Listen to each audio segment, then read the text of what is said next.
sadayana anu kusim kuring hormati, tepangkeun nami abdi kalisan Sabrina ti kelas 8C. Dina kesempatan ieu sim kuring bade ngadugikeun hiji diantara, nyaeta pentingna disiplin dina pendidikan. Sim kuring milih ieu tema sabab disiplin teh mangrupakeun pondasi anu ngawangun karakter, kebiasaan, sareng kasuksesan dina proses diajar. Hadirin anu dihormat, disiplin dina pendidikan nyaeta kebiasaan pikeun taat kana aturan, nurut kana jadwal, sarta ngalaksanakeun kewajiban kalayan tanggung jawab. Disiplin kudu ngabiasakeun, diulang-ulang, sarta diterapkeun dina kahirupan sapopoe.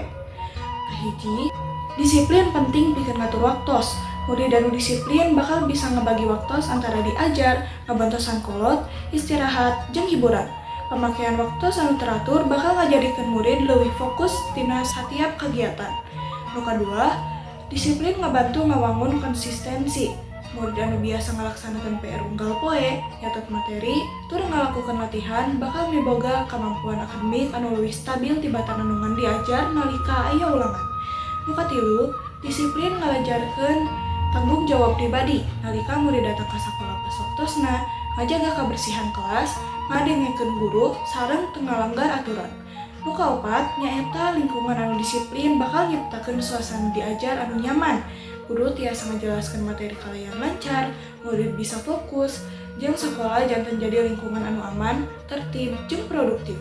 Contoh anu nyata tina disiplin nyaeta aya datang ka sakola sateu acan bel, nyiapkeun alat tulis sorangan, ngajaga adab ka guru jeung ka sasama, sareng nu terakhir henteu ngapohokeun tanggung jawab di imah.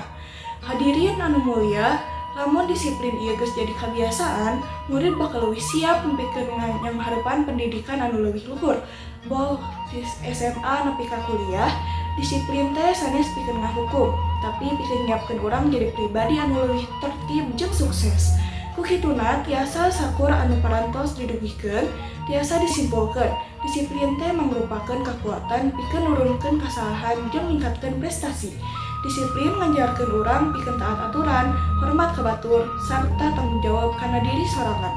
Hatur nuhun kasadaya perhatian hadirin sadayana. Wassalamualaikum warahmatullahi wabarakatuh.